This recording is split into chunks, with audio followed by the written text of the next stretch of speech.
ओम श्री परमात्मने नमः। परमात्मने नमः।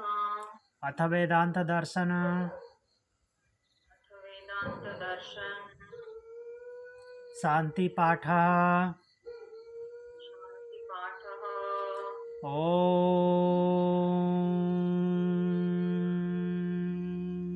पूर्णमद पूर्णमद पूर्णमिदं पूर्णमिदं पूर्णात् पूर्णमुदच्यते पूर्णात् पूर्णमुदच्यते पूर्णस्य पूर्णमादाय पूर्णस्य पूर्णमादाय पूर्णमेवावशिष्यते।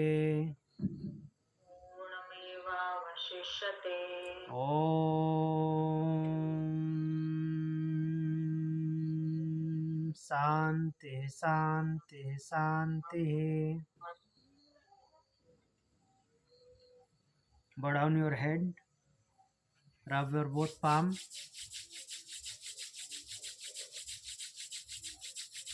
Apply an eyes. Slowly and gently open your eyes. Om Shanti.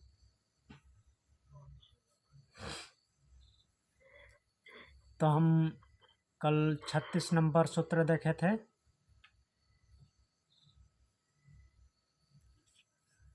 अन्यथा भेदानुपपत्तिरिति चेन्नोपदेशांतरवत्।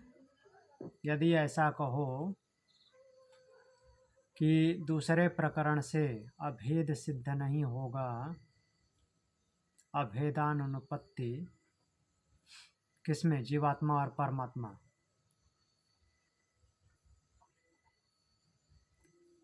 ऊपर वाले मंत्र से ले रहे हैं कि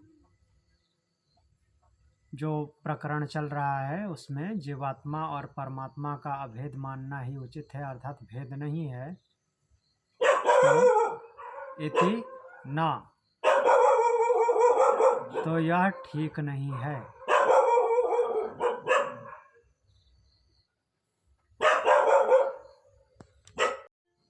तो हम पढ़ रहे थे अन्यथा भेदानुपत्तिरिति चेन्नोपदेशांतरवत्, कि यदि ऐसा कहें कि दूसरे प्रकरण से अभेद की सिद्धि नहीं होगी, तो मीन्स ऊपर वाले प्रकरण में जो जीवात्मा और परमात्मा का अभेद मानना उचित है, ऐसा माने कि दूसरे प्रकरण में भी अभेद सिद्ध नहीं होगा, तो इति न, ऐसा नहीं है। उपदेशांतरवत्,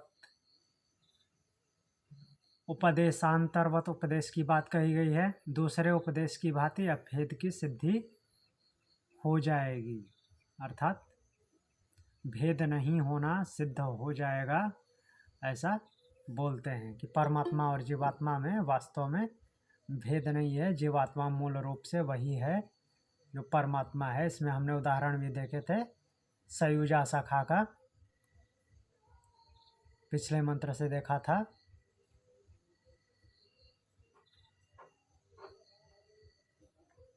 अब आगे देखते हैं।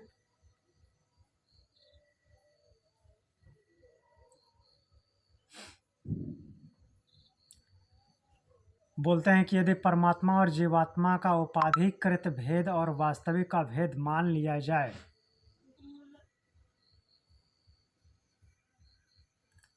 तो क्या हानि है? ये नहीं पढ़े थे या पढ़ लिए थे?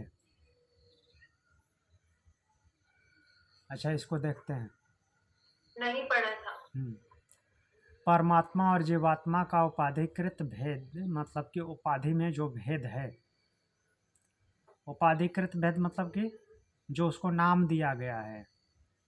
परमात्मा और जीवात्मा बोलने से ही अलग अलग लग रहा है, तो ये उपाधि, अर्थात ये जो उपाधियां अलग अलग दी गई हैं, एक परमात्मा एक जीवात्मा, इसको उपाधि नाम से क्यों बोला गया है? क्योंकि दोनों के लिए आत्मा शब्द आता है। तो ये उपाधिकृत भेद और वास्तविक अभेद मान लिया जाए। मान लीजिए कि हाँ, आत्मा तत्व, आत्मा शब्द जो आता है उसमें आत्म तत्व आता है, वो परमात्मा के लिए भी आता है, जीवात्मा के लिए भी आता है। तो आत्म तत्व एक ही है, लेकिन जो उपाधि दी गई है कि एक परमात्मा एक जीवात्मा, इस तरह से भेद मान लिया जाए तो इसमें क्या हानि है। तो इस पे कहते हैं कि व्यतिहारो विशिन्सन्ति हीतरवत्, व्यतिहारो विशिन्सन्ति हीतरवत्।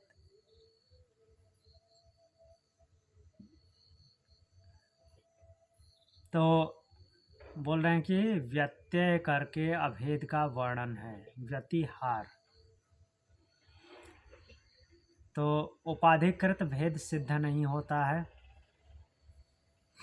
देखते हैं व्याख्या से क्या बता रहे हैं। इतरवत, इतरवत मतलब कि इतर, दूसरी जगह।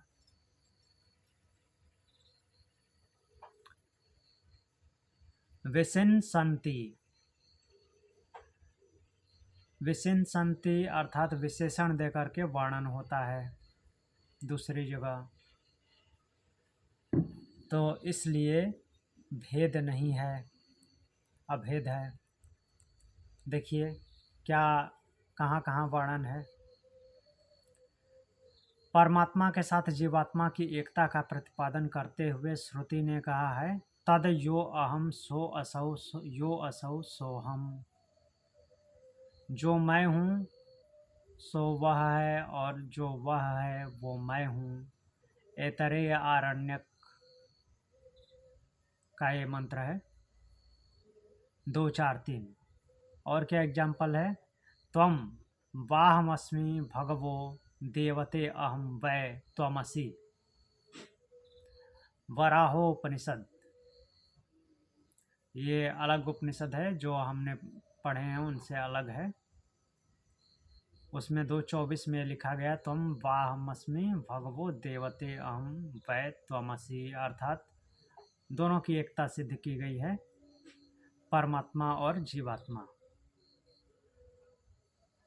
इसका अर्थ बता रहे हैं, हे भगवान, हे देव, निश्चय ही तुम मैं हूँ और मैं तुम हो, लाइक तत्वमसि की तरह।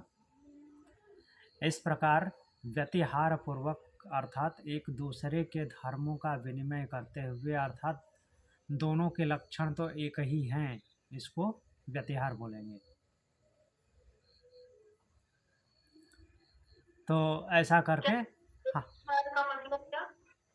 मीन्स दोनों के कैरेक्टरिस्टिक, व्यतिहार मतलब कि दो चीज़ों का कंपैरिजन करते हुए दोनों के कैरेक्टरिस्टिक जो एक जैसे मिलते जुलते दिखें, उसको व्यतिहार कहा जाएगा।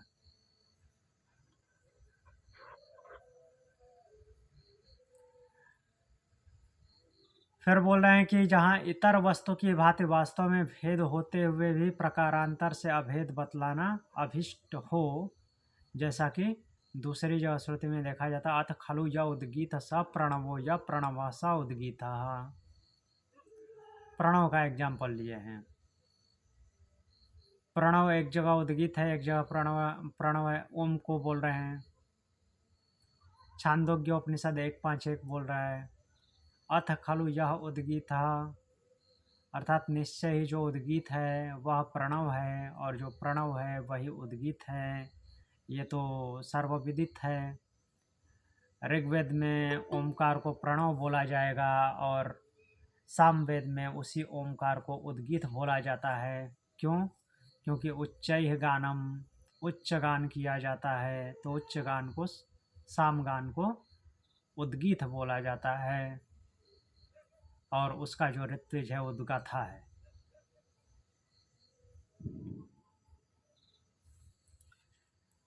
तो ऐसे करके, ऐसे ऐसे एग्जाम्पलों से परमात्मा और जीवात्मा की एकता सिद्ध कर रहे हैं कि वो एक ही है, अलग नहीं है। अर्थात उनका मूल रूप, कहने का तात्पर्य ये है। तो उद्गीत और प्रणव में भेद होते हुए भी, अर्थात कहने का क्या तात्पर्य है, यहाँ पे संबंध में क्या बोले हैं, उपाधिकृत भेद। तो उपाधिकृत भेद तो यहाँ पे है, यहाँ पे भी है। एक जगह प्रणव बोला जा रहा है, एक जगह उद्गीत बोला जा रहा है, लेकिन वो है क्या चीज़, किसको बोला जा रहा है? ओम को, जो एक ही है। वैसे ही आत्मा तत्व एक ही है। जब वो सर्व विस्तारित है तो वो परमात्मा है, जब इस शरीर के अंदर है तो जीवात्मा है। ऐसा करके दिखा रहे हैं, शो कर रहे हैं और सिद्ध करना चाहते हैं कि वो आत्मा और परमात्मा एक ही है।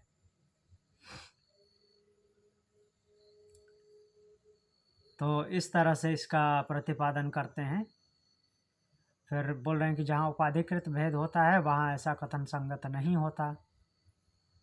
उपाधिकृत वो केवल जानने के लिए अलग अलग जगहों पे ऐसे नाम के लिए वो बोला गया है, वो वास्तव में अलग नहीं है।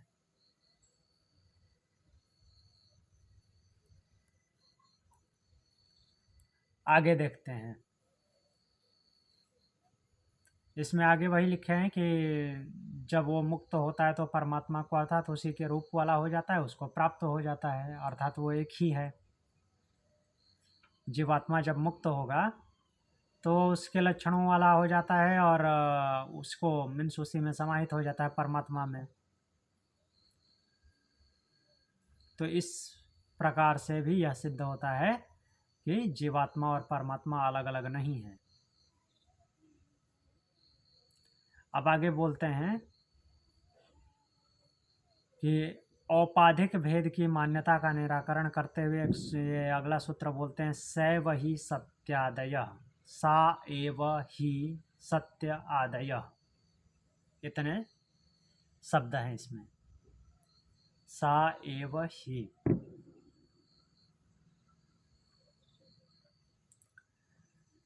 तो सा किसके लिए आया? उसी के लिए, परमात्मा के लिए। जो वह है वही यह है, ऐसा करके, अर्थात मीन्स परमात्मा और जीवात्मा उपाधिक भेद तथा वास्तव में अत्यंत अभेद मानने पर वही अनुपपत्ति है। मीन्स सा एव, वह ही है, क्योंकि सत्यादय,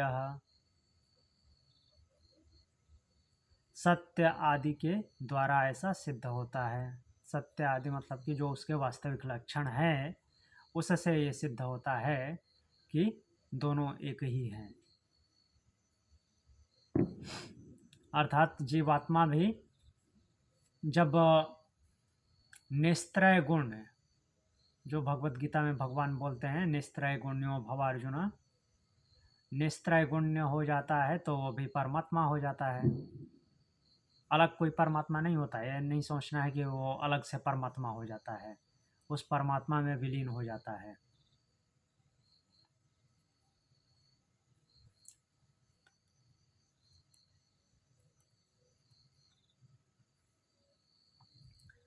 तो इससे अब आगे चलते हैं।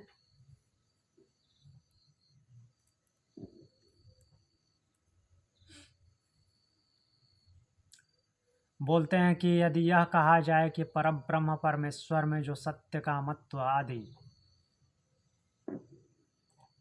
धर्म श्रुति द्वारा बताए गए हैं, सत्य काम, तो वे स्वाभाविक नहीं किंतु उपाधि के संबंध से हैं। वास्तव में ब्रह्म स्वरूप तो निर्विशेष है, अर्थात उसकी कोई विशिष्टता नहीं है, कुछ भी उस पर अप्लाई नहीं होता। अतः इन धर्मों को लेकर जीव से उसकी भिन्नता नहीं बताई जा सकती, तो यह कथन ठीक नहीं है। क्योंकि जीवात्मा तो अलग अलग कार्यों में लिप्त होता है। अब इस पे देखते हैं सूत्र क्या बोल रहे हैं। कामादितरत्र तत्र चायतनादिभ्यः, कामादितरत्र, इतरत्र, इतरत्र मतलब दूसरी जगह, इतर, काम आदि, कामनाएं, कामनाएं आदि, डिजायर्स, तत्र च, और वहाँ, कामनाएं आदि में डिजायर्स, और वहाँ भी आयतनादिभ्य, आयतनादिभ्य, उसके आयतन का, आयतन आदि का वर्णन मिलता है। आयतन मतलब उसके गुण धर्म। बार बार आयतन शब्द का उपयोग किए हैं महर्षि याज्ञवल्क्य बृहदारण्यक उपनिषद में। ब्रह्म के लक्षण, ब्रह्म के 4 पाद बताते हुए उसकी स्थिति क्या है, आयतन क्या है।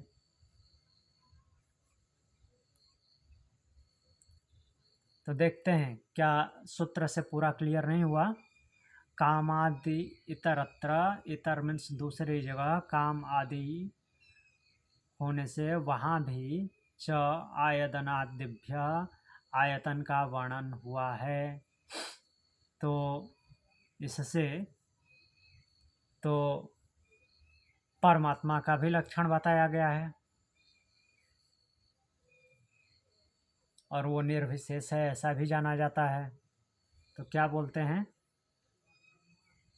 कि वह परमेश्वर जो सत्य संकल्पत्व, सर्वज्ञत्व मीन्स सब कुछ जानने वाला, सत्य संकल्पी अर्थात कुछ भी इधर उधर न करने वाला, सर्वेश्वरत्वादि सबका ईश्वर, धर्म विभिन्न श्रुतियों में बतलाए गए हैं। ऐसे उसके लक्षण अलग अलग श्रुतियों में बताए गए हैं। वे सब जहाँ निर्विशेष ब्रह्म का वर्णन है वहाँ भी है, जहाँ पे उसकी कोई विशिष्टता नहीं है वहाँ पे भी ऐसा वर्णन मिलता है। श्वेताश्वतर उपनिषद में मिलता है। एक ही जगह पे उसको इंद्रियों से रहित बताया जाता है, और एक ही वो उसी जगह पे दूसरे मंत्र में सर्वेंद्रिय गुणाभासा भी बोला जा रहा है।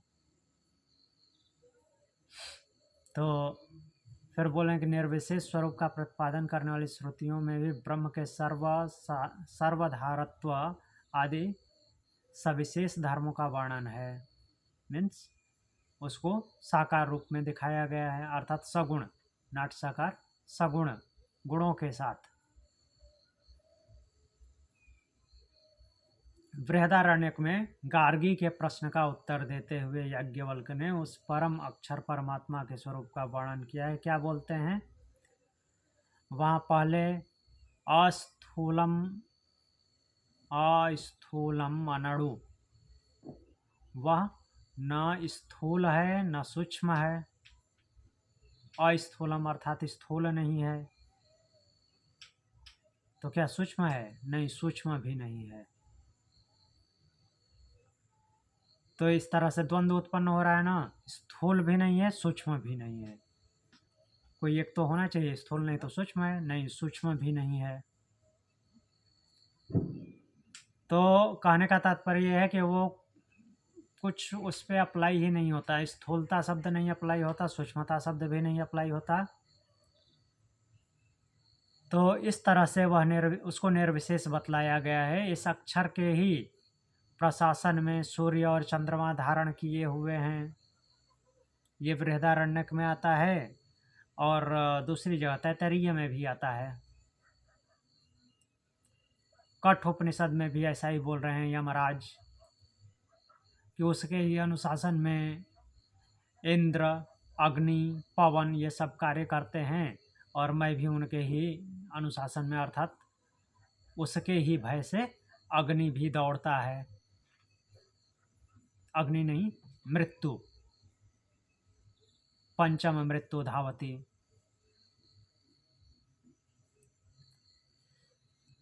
तो बोल रहे हैं कि उस अक्षर के ही प्रशासन में द्युलोक और पृथ्वी धारण किए हुए हैं, अर्थात ये सब कुछ अपना अपना काम करते हैं। इस प्रकार याज्ञवल्क्य ने यहाँ उस अक्षर ब्रह्म को समस्त जगत का आधार बताया है। अक्षर ब्रह्म अर्थात जिसका क्षरण नहीं होता, ऐसा ब्रह्म। कोई दूसरा ब्रह्म होता है नहीं, उसी ब्रह्म को अक्षर ब्रह्म बोलते हैं। भगवद गीता में इस नाम से एक अध्याय है, अक्षर ब्रह्म योग। ये बृहदारण्यक उपनिषद का 3-8, 8वां और 9वां मंत्र है। अध्याय 3 के 8वें ब्राह्मण का 8वां और 9वां मंत्र। इसी तरह से मुंडक उपनिषद में जानने में आने वाला मुंडक उपनिषद में बोला गया है। मुंडक उपनिषद जो कि अंगिरा ऋषि शौनक ऋषि को बताते हैं, जानने में न आने वाला, जो जानने में नहीं आता, पकड़ने में नहीं आता, पकड़ने में न आने वाला, न जायते न गृह्यते इत्यादि प्रकार से निर्विशेष स्वरूप के धर्मों का वर्णन करने के पश्चात, अर्थात कुछ भी विशिष्टता उसमें नहीं है, उसी को निर्विशेष बोला जाएगा। किसी द्वंद्वों में से कोई भी एक पक्ष नहीं है, मीन्स क्या बोल सकते हैं, द्वंद्वातीत, द्वंद्वों से रहित वो स्थिति है। तो इस प्रकार से उस ब्रह्म को नित्य, विभु, सर्वगत, अत्यंत सूक्ष्म और समस्त प्राणियों का कारण बताकर उसे विशेष धर्मों से युक्त भी कहा गया है मुंडक उपनिषद 1:1-6 में। तो मुंडक उपनिषद 1:1-6 जो है मंत्र क्या है, पढ़ के सुनाता हूँ।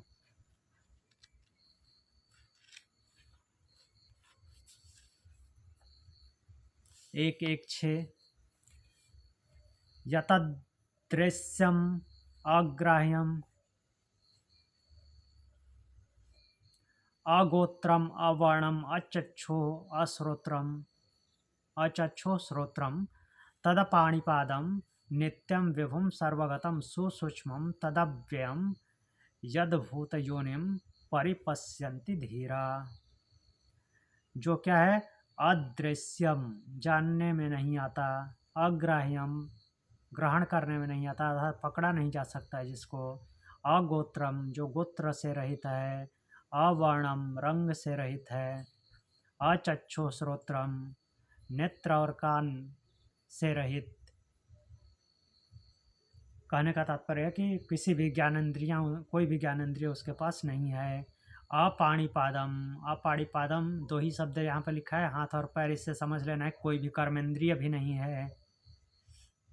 पाणिपाद उपस्थ, गुदा और मुख, इनमें से कुछ भी नहीं। तथा तत् यत, यह जो, नित्यम विभुम, नित्य है, विभुम मीन्स व्याप्त है, हर जगह व्याप्त है, सर्वगता, हर जगह विद्यमान है, सुसूक्ष्मम, अत्यंत सूक्ष्म, सूक्ष्म से भी सूक्ष्म, अव्ययम, अविनाशी परब्रह्म है, भूत योनिम, समस्त प्राणियों का उत्पत्ति का कारण, उसको धीर लोग परिपश्यन्ति, हर जगह देखते हैं, कुछ है भी नहीं लेकिन धीर लोग हर जगह देखते हैं, ऐसा बताया गया है। तो इससे यह सिद्ध होता है कि वह परमात्मा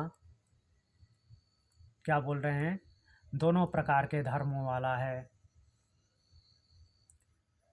तो इससे दूसरी जगह कहें, सत्य संकल्प, सर्वज्ञत्व आदि जितने भी परमेश्वर के दिव्य गुण हैं वे उनमें स्वाभाविक हैं, उपाधिकृत नहीं हैं।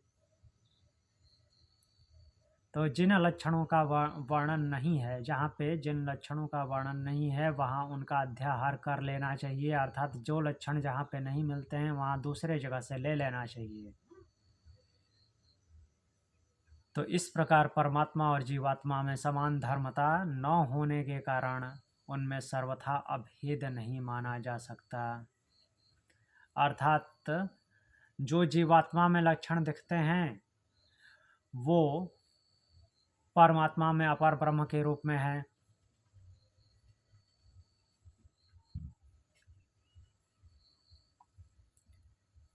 और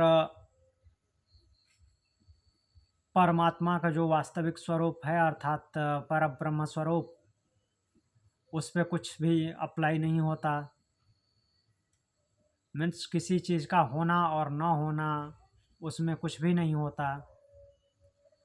लेकिन जीवात्मा का जो स्वरूप बतलाया गया है उसमें सब कुछ का होना पाया जाता है। तो इस प्रकार से ऐसा देखें तो हर जगह हर तरफ से अभेद भी नहीं है, अर्थात भेद भी है। जब तक जीवात्मा इंद्रियों के साथ है, मन बुद्धि अहंकार के साथ है, तब तक भेद है, और जब इनसे मुक्त हो जाता है तो अभेद हो जाता है, उसमें भेद मिट जाता है। ये बता रहे हैं। क्लियर हुआ?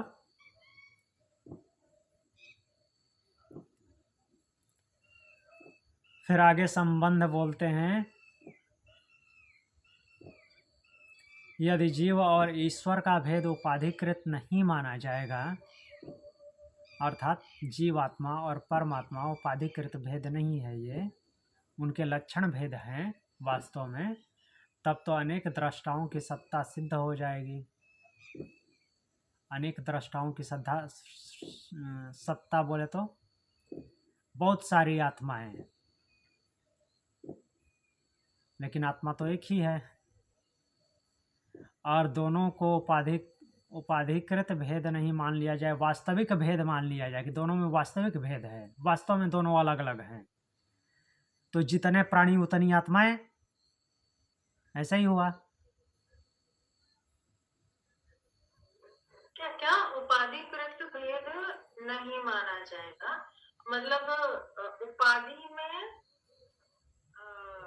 अलग है, लक्षण हाँ, में जैसे कि परमात्मा और जीवात्मा केवल नाम का अंतर है, और ऐसे बोलने में अलग अलग प्रतीत होता है, लेकिन वास्तव में एक ही है, ऐसा न माना जाए।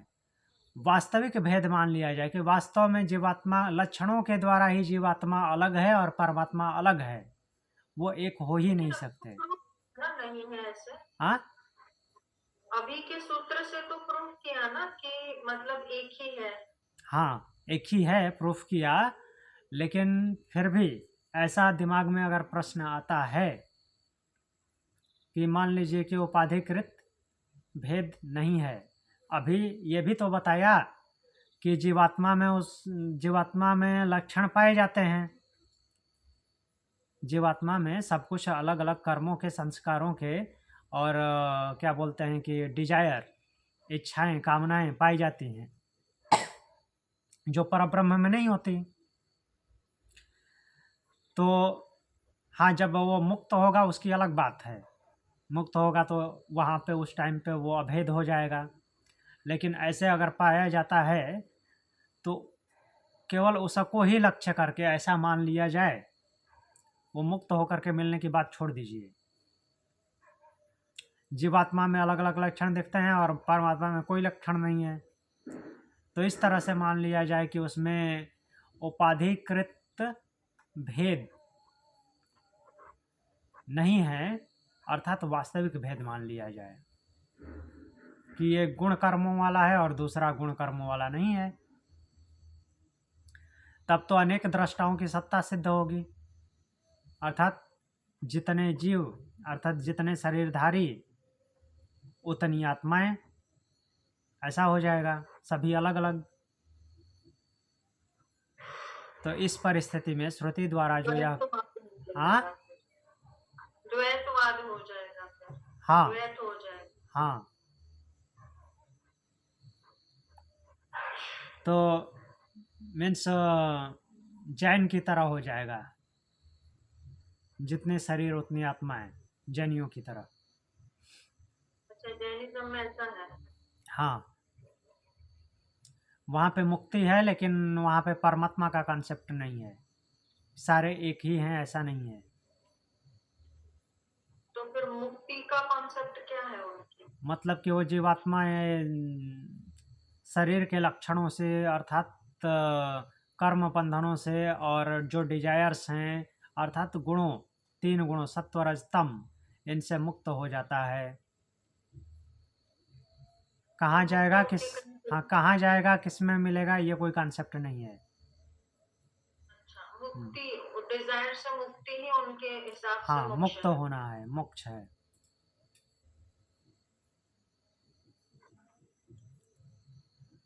तो फिर बोल रहे हैं, इस परिस्थिति में श्रुति द्वारा जो यह कहा है कि इससे अन्य कोई दृष्टा नहीं है, अर्थात श्रुतियों में ऐसा वर्णन आया है कि परमात्मा ही दृष्टा है, उसके अलावा और कोई दृष्टा नहीं है, बाकी सब तो उसी के अंश हैं। वास्तविक दृष्टा तो वही है। तो उसकी व्यवस्था कैसे होगी, अर्थात वो मान्यता कैसे फिर सिद्ध होगी कि परमात्मा ही दृष्टा है? क्योंकि बाकी अगर भेद मान लिया जाए, वास्तविक भेद मान लिया जाए जीवात्मा और परमात्मा में, तो बहुत सारे दृष्टा हो जाएंगे, बहुत सारी जीवात्माएं, मीन्स आत्म तत्व तो बहुत सारे हो जाएंगे, जो कि श्रुतियों में ऐसा बोला गया है कि दृष्टा तो केवल वही है, बाकी उसके अंश ही हैं, अंश हैं और वो अंशी है। तो इस ऐसी ये व्यवस्था कैसे होगी कि वही केवल दृष्टा है? कैसे माना जाएगा जब सभी अलग हो जाएंगे?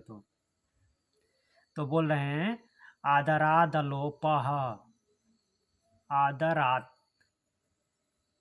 आदर होने के कारण, आदर होने के कारण, किसका आदर होने के कारण? परमात्मा का। आलोपः, आलो नट आलोप, अलोपः, अलोपः मीन्स लोप नहीं है।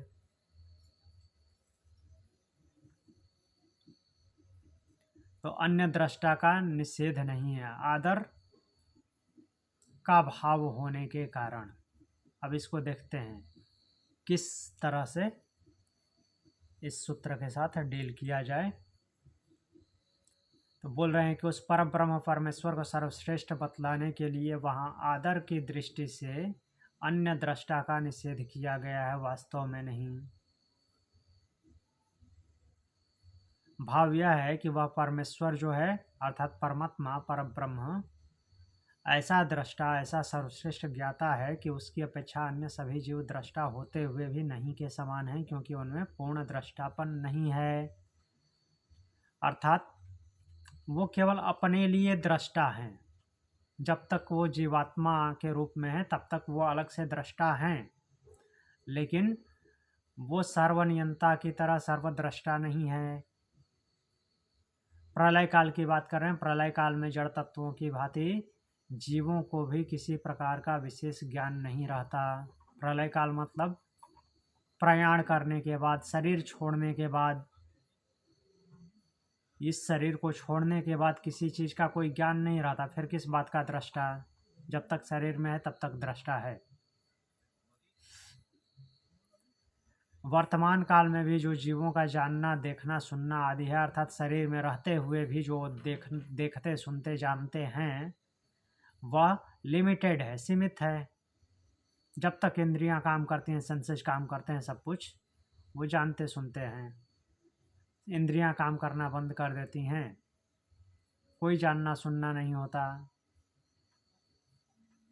यहाँ तक कि हम सुप्तावस्था में चले जाते हैं, अर्थात स्वप्नावस्था में, तो भी इंद्रियां काम करना बंद कर देती हैं, और सुसुप्ति में चले जाते हैं तो मन भी बंद हो जाता है। मन भी शांत हो जाता है और मन भी सो जाता है, तो वहाँ पे कुछ भी नहीं पता चलता। तो कि फिर किस बात का दृष्टा है? दृष्टा केवल जागृत अवस्था में है। तो फिर बोलते हैं कि वह जीवात्मा में ये सब सीमित है और उस अंतर्यामी परमात्मा के ही सकाश से है। सकाश मीन्स उसकी कृपा से, उसके प्रकाश से, अर्थात उसके प्रभाव से, उसकी प्रेरणा से। जैसे उसकी प्रेरणा हट गई, उसका मीन्स प्रभाव, या ये बोल सकते हैं उसकी शक्ति जैसे ही जीवात्मा से हटती है, सब कुछ बंद। ये कहाँ बोला गया है? ऐतरेय उपनिषद 1:3-11 तथा प्रश्न उपनिषद 4:9। ऐतरेय उपनिषद 4:3-11।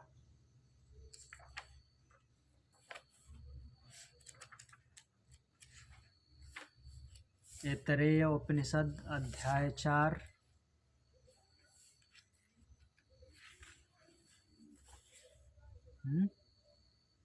4 सॉरी 1-3-11, अध्याय 4 तो इसमें है ही नहीं। अध्याय 1 का 3य खंड और इसका 11वां मंत्र। इसमें बोला गया है स इच्छत कथम विदम मद्रिते स्यादिति स इच्छत कतरेण प्रपद्या इति स इच्छत यदि वाचाभिव्याहृतं यदि प्राणेनाभिप्राणितः यदि चक्षुषा दृष्टं यदि श्रोत्रेण श्रुतं यदि त्वचा स्पृष्टं यदि मनसा ध्यातं यद्यपानेनाभ्यपानितं यदि शिश्नेन वैसृष्टम् अथ को अहमिति। तो इसमें ऐतरेय ऋषि महिदास ऐतरेय बोलते हैं स मीन्स स शब्द आया स इच्छते, स इच्छत उसने, किसने, परमात्मा ने, इच्छा किया, सोचा। सोचता कैसे है? प्रकृति के माध्यम से। उसके पास कुछ है ही नहीं तो वो कैसे सोचेगा? नो मतलब कि निश्चित रूप से, इदम मत ऋते, यह मत ऋते मेरे रित के अलावा अर्थात मेरी सत्यता, मेरे बिना, कथम किस प्रकार स्यात् रहेगा, मेरे बिना यह किस प्रकार रहेगा। किसके बारे में बोल रहे हैं आगे देखते हैं। यह सोच करके उसने विचार किया कि यदि वाणी द्वारा अभिव्याहृता बोलने की क्रिया कर ली, अभिव्याहृता मीन्स व्यक्त करने की क्रिया, यदि प्राणेन अभिप्राणिता तो प्राण से प्राणित होने की क्रिया कर ली, अर्थात श्वास प्रश्वास, नाक की बात कर रहे हैं। यदि चक्षुषा नेत्र द्वारा दृष्टम देख लिया, यदि श्रोत्रेण श्रुतम श्रोत्र के द्वारा सुन लिया, यदि त्वचा स्पृष्टम त्वचा के द्वारा स्पर्श कर लिया, यदि मनसा ध्यातम मन के द्वारा ध्यान कर लिया, यदि अपानेन अभ्यपानीतम यदि अपान द्वारा अन्न ग्रहण आदि अपान संबंधी क्रिया कर ली। अपान के द्वारा अन्न ग्रहण की क्रिया क्यों बताई जा रही है? याद कीजिए, हमने पढ़ा था कि हाँ, इसी तरह उपनिषद में पढ़ा था, अन्न को किसने पकड़ा? अपान ने पकड़ा। अन्न भाग रहा था तो अन्न को अपान ने पकड़ लिया। यदि शिश्नेन विसृष्टम तो शिश्न के द्वारा विसृष्ट अर्थात त्याग कर लिया, अर्थात जो कुछ भी निष्कासन होता है उपस्थ के द्वारा उससे निष्कासित हो गया। अथ तो फिर अहम मैं, अहम कहा तो मैं कौन हूँ। सब कुछ यही कर लेगा अपने आप इन सब इंद्रियों के द्वारा, कर्म इंद्रियों और ज्ञान इंद्रियों के द्वारा, तो फिर मैं कौन हूँ। इति स इच्छत, इस प्रकार यह सब सोच करके उसने फिर क्या किया? फिर से विचार किया। ऊपर भी विचार किया था, उत्पन्न किया इसको और फिर विचार किया ये सब सोच करके कि ये सब खुद ही कर लेगा तो फिर मैं कौन हूँ। तो कतरेण किस मार्ग से, प्रपद्यव इति मुझे इसमें प्रवेश करना चाहिए। और आगे बोलते हैं, आगे मंत्र देखने की ज़रूरत नहीं है, बस हमको ये पता होना चाहिए, हमने पढ़ा है कि वो इसमें क्या करता है? प्रवेश करता है। और एक और तो प्रवेश करता है, तो प्रवेश करने के बाद क्या होता है, ये सब कुछ क्रियाएं उसके माध्यम से करता है, कहने का तात्पर्य ये है। फिर प्रश्न उपनिषद का 4:9, प्रश्न उपनिषद के ऋषि कौन है? पिप्पलाद। हाँ, महर्षि पिप्पलाद। तो चतुर्थ प्रश्न का 9वां मंत्र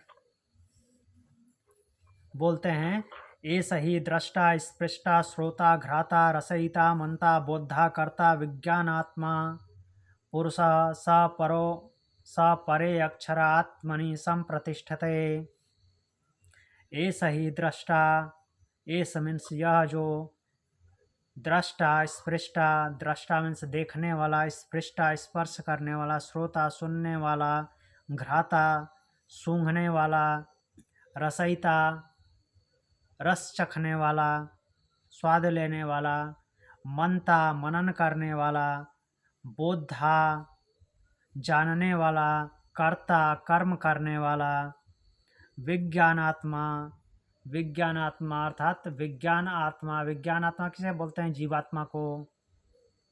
जब आनंद आत्मा होगा तो वो होगा परमात्मा होगा, क्योंकि आनंद जो है जीवात्मा के पास नहीं है।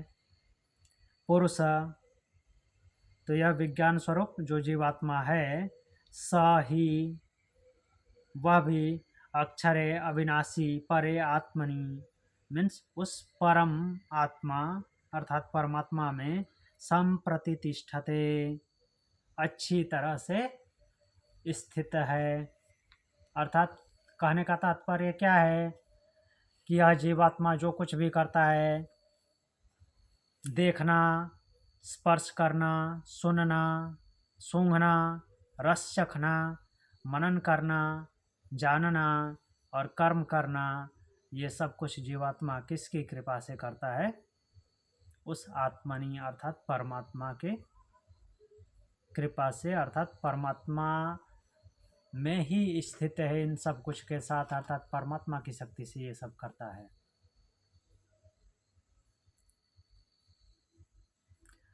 तो इन दोनों सूत्रों के, इन दोनों मंत्रों के माध्यम से हमने ये देखा कि परमात्मा की ही शक्ति के द्वारा, परमात्मा की प्रेरणा से सब कुछ जीवात्मा करता है, तो वही इसका प्रेरक है। अतः यह सर्वथा स्वतंत्र नहीं है,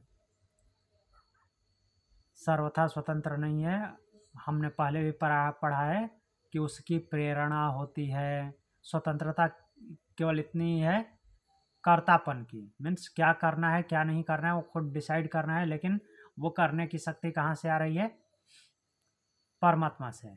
तो इसलिए इसमें सर्वथा स्वतंत्र न होना, ये बात जोड़ा गया है। सर्वथा स्वतंत्र क्यों नहीं है?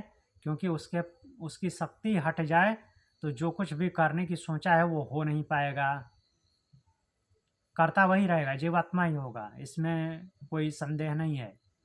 इस बात को हम पढ़ चुके हैं। बट वो करने की शक्ति कहाँ से मिल रही है? परमात्मा से। भले ही वो सही करे या गलत करे, कुछ भी करे, इसमें उसकी स्वतंत्रता है। तो फिर इससे यही सिद्ध होता है कि श्रुति का वह कहना भगवान की श्रेष्ठता दिखलाने के लिए है, वास्तव में अन्य दृष्टा का निषेध करने के लिए नहीं है।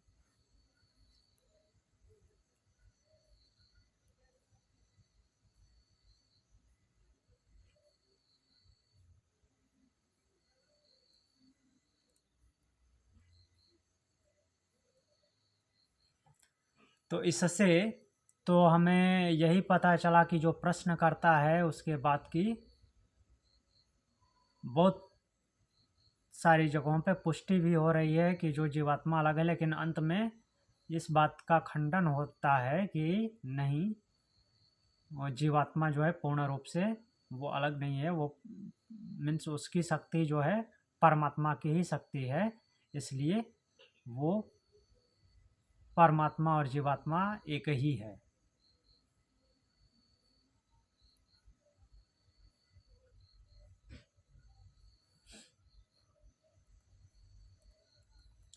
तो अब बोलते हैं अगला सूत्र उपस्थिते अतस्तद्वचनात्। उपस्थिते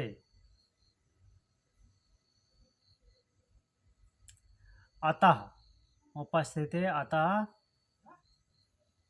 तद्वचनात्।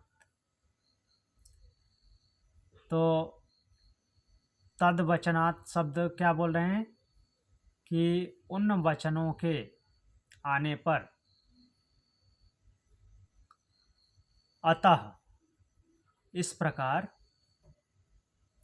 उन वचनों के आने पर उपस्थित होने से, ऐसा कुछ सीधे सीधे अर्थ देखने में नहीं समझ आया। यहाँ पे अर्थ लिख रहे हैं, उक्त वचनों से किसी प्रकार अन्य चेतना का निषेध प्राप्त होने पर भी, किसी अन्य चेतन का निषेध प्राप्त होने पर भी, अर्थात दूसरे चेतन का निषेध होने पर भी, अतः इस ब्रह्म की अपेक्षा अन्य दृष्टा का निषेध बताने के कारण तद्वचनात्, उन वाक्यों के साथ बार बार अतः शब्द का प्रयोग किया गया है। कहने का तात्पर्य ये है कि बार बार अतः शब्द क्यों आया है, क्योंकि सारे इंद्रियों के लक्षण होते हुए भी वो परमात्मा की प्रेरणा, उसमें दिखाई गई परमात्मा की ऊर्जा जीवात्मा में दिखाई गई है। इसको व्याख्या में क्या लिख रहे हैं, उस परमात्मा से अन्य दृष्टा श्रोता आदि का निषेध है। बृहदारण्यकोपनिषद 3:7-23। वहाँ उन वर्णन में बार बार अतः शब्द का प्रयोग किया गया है, इसलिए यही सिद्ध होता है कि इसकी अपेक्षा या इससे अधिक कोई दृष्टा श्रोता आदि नहीं है। 3:7-23 बृहदारण्यकोपनिषद।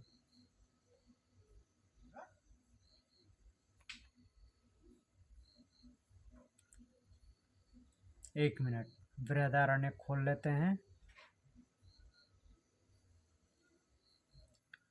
बृहदारण्य का 3:7-23।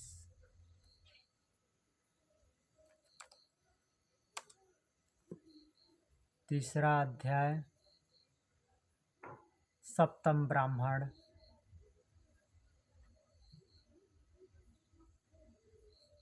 तृतीय अध्याय,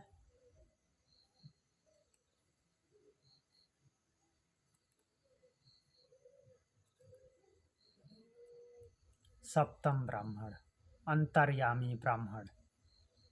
अंतर्यामी कौन है? परमात्मा, जो अंतः का यमन करे।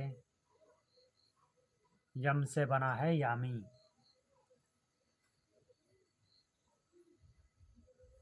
अंतः में यमराज के रूप में जो बैठा हुआ है,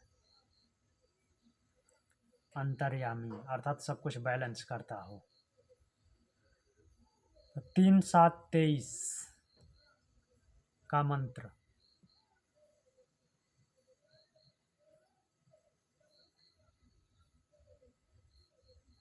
इसके 23वें मंत्र में चलते हैं। लंबा अंतर्यामी ब्राह्मण है। ये है लास्ट मंत्र। यो रेतसी तिष्ठन्न रेतसो अंतरो, यम रेतो न वेद यस्य रेता शरीरम यो रेतो अंतरो, यमयत्येष त आत्मा अंतर्याम्यम अमृतो अदृष्टो दृष्टा श्रुतः श्रोता अमतो मंता अविज्ञातो विज्ञाता, नान्यो अतो अस्ति द्रष्टा, नान्यो अतो अस्ति श्रोता, नान्यो अतो अस्ति मंता, नान्यो अतो अस्ति विज्ञाता स त आत्मा अंतर्याम्य अमृतो अतो अन्यदार्थम ततो होद्दालकारुणी रूपपराम। याज्ञवल्क्य जी किससे बोल रहे हैं? उद्दालक आरुणी से। आरुणी उद्दालक। आरुणि के पुत्र उद्दालक से बोलते हैं क्या, यो रेतसि तिष्ठति रेतसो अंतरो यम रेतो न वेद यस्य रेत शरीरम यो रेतो अंतरो यमत्तेस त आत्मा अंतर्याम्य अमृतो दृष्टो। तो बोल रहे हैं कि जो रेत में रहने वाला, रेत बोले तो शुक्र सप्तम धातु, तो रेत में रहने वाला रेत के भीतर है जिसे रेत नहीं जानता। इससे पहले बाकी अंगों का वर्णन आ चुका है, बाकी स्टेप्स जो हैं। फिर रेत जिसका शरीर है और जो भीतर रहकर रेत को ही नियम में रखता है, इसीलिए तो अंतर्यामी है, अंदर रह करके भी अंदर रह के उसका ही कंट्रोल करता है। तो वह तुम्हारा आत्मा अंतर्यामी अमृत है। वह क्या है, दिखाई न देने वाला किंतु देखने वाला है, सुनाई न देने वाला किंतु सुनने वाला है, जैसा कि केन उपनिषद में पहले बताया गया है। जिसको आंखें देख नहीं सकती लेकिन जिनकी वजह से आंखें देखती है, कान जिसको सुन नहीं सकते लेकिन जिसकी वजह से कान सुनते हैं, मन मनन नहीं कर सकता, मन जिसका मनन नहीं कर सकता लेकिन जिसकी वजह से मन मनन करता है, उसी बात को दूसरी भाषा मीन्स थोड़ा सा भाषा को बदल करके लिखा गया है। वह दिखाई न देने वाला किंतु देखने वाला है, सुनाई न देने वाला किंतु सुनने वाला है। सुनेगा कैसे, जब कान रहेगा तभी सुनेगा ना, उसके पास तो कुछ है ही नहीं, तो इनको माध्यम बनाता है प्रकृति को। मनन का विषय न होने वाला किंतु मनन करने वाला है, और विशेषतया ज्ञात न होने वाला, विशेष रूप से ज्ञात नहीं होता लेकिन विशेष रूप से जानने वाला है, अर्थात सब कुछ वो जानता है, सारी गहराइयों को जानता है। बोल रहे हैं कि यह तुम्हारा आत्मा अंतर्यामी अमृत है।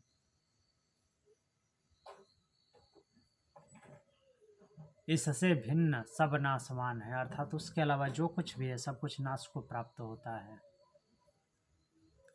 केवल वो अंतर्यामी है, वही अमृत है।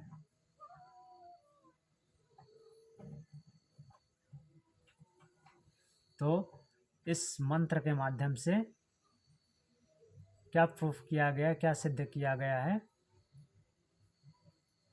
उस परमात्मा का एकाधिकार सिद्ध किया गया है। तो वहाँ उस वर्णन में बार बार अतः शब्द, हाँ ये हमने देख लिया कि बार बार आया है। यदि सर्वथा अन्य दृष्टा का निषेध करना अभिष्ट होता तो बार बार उसके बारे में अर्थात परमात्मा के बारे में नहीं बताया जाता। जैसे यह कहा जाए कि इससे अन्य कोई धार्मिक नहीं है, अर्थात किसी को इंडिकेट करके ये बोला जाए, निर्देशित करके बोला जाए कि इससे कोई अन्य धार्मिक नहीं है, तो इस कथन द्वारा अन्य धार्मिकों से उसकी श्रेष्ठता बताना ही अभिष्ट है, न कि अन्य सब धार्मिकों का अभाव बताना। कहने का तात्पर्य है कि अगर किसी को हम धार्मिक बोलते हैं बाकी दूसरों की तुलना में, तो उससे क्या होती है, उसकी श्रेष्ठता दिखती है। उससे हम दूसरों को नीचा नहीं दिखा रहे हैं, मीन्स नीचा कर नहीं रहे हैं, उसकी श्रेष्ठता की वजह से दूसरा अपने आप नीचे हो जाते हैं।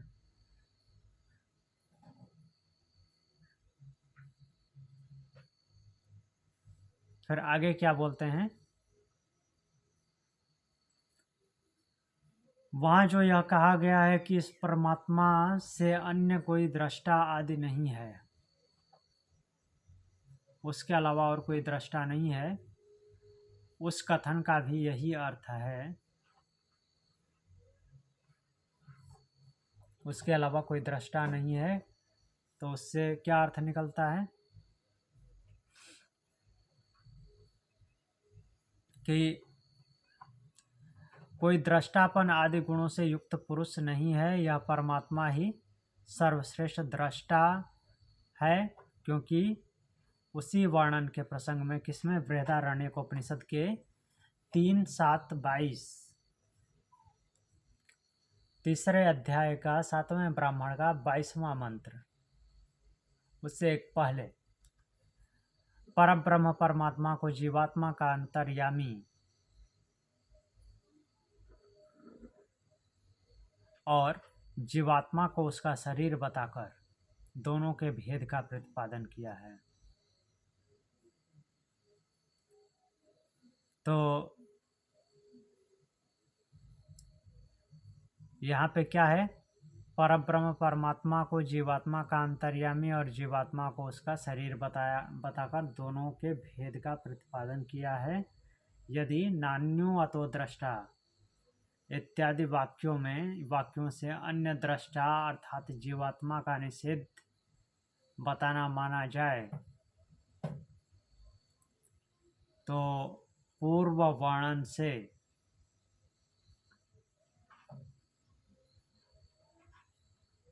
पहले ये मंत्र देख लेते हैं, उसके बाद फिर समझते हैं। 3:7-22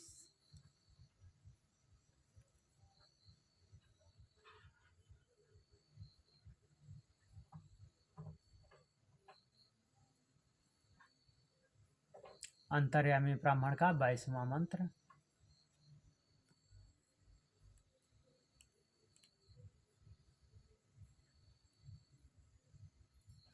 क्या बोल रहे हैं, विज्ञाने तिष्ठन् विज्ञानादंतरो यम विज्ञानम न वेद यस्य विज्ञानम शरीरम यो विज्ञानमंतरो यम यत्येष त आत्म अंतर्याम्यमृतः।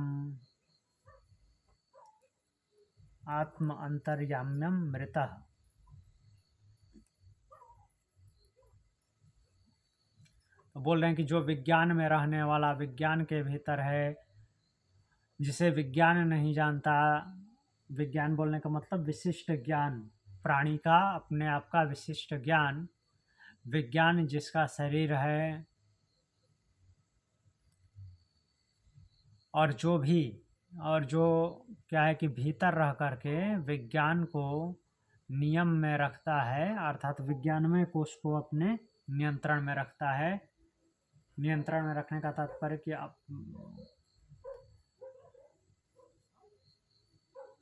उसको कंट्रोल में रखता है। विज्ञान बोलने का मतलब क्या है, शरीरधारी जीवात्मा। विज्ञान जिसका शरीर है और जो भीतर रहकर विज्ञान को नियम में रखता है, वह तुम्हारा आत्मा ही अंतर्यामी अमृत है।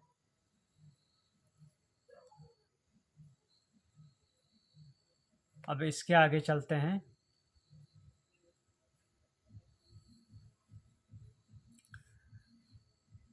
तो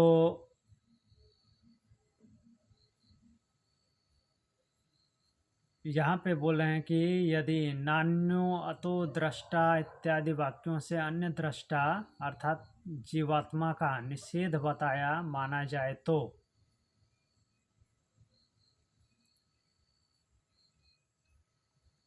जीवात्मा का निषेध बताना माना जाए अर्थात जीवात्मा है ही नहीं।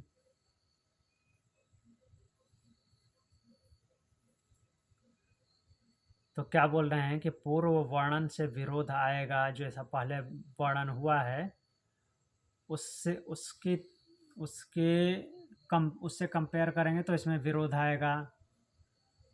नान्यो अतो दृष्टा, ऐसे वाक्यों से अन्य दृष्टा अर्थात जीवात्मा का निषेध बताया गया है, अर्थात उसके अलावा और कोई दृष्टा नहीं है। लेकिन पहले हम देख चुके हैं कि जब वह शरीरधारी के रूप में रहता है तो सभी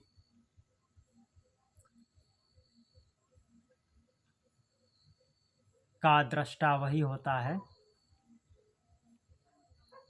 और जो भी जीवात्मा इंडिविजुअल अर्थात मन बुद्धि अहंकार वगैरह के साथ रहता है तब तक के लिए वो दृष्टा है, लेकिन वो दृष्टा पने की शक्ति कहाँ से मिलती है?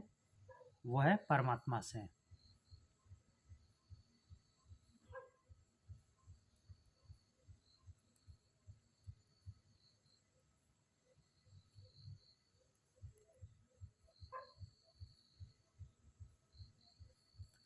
अब आगे जो है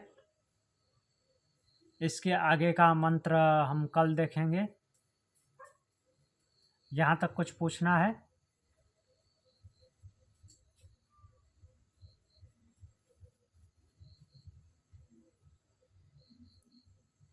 कोई क्वेश्चन नहीं है? ठीक है, नहीं। आज की कक्षा यहीं तक पूर्ण करते हैं। ओम शांति। ओम शांति।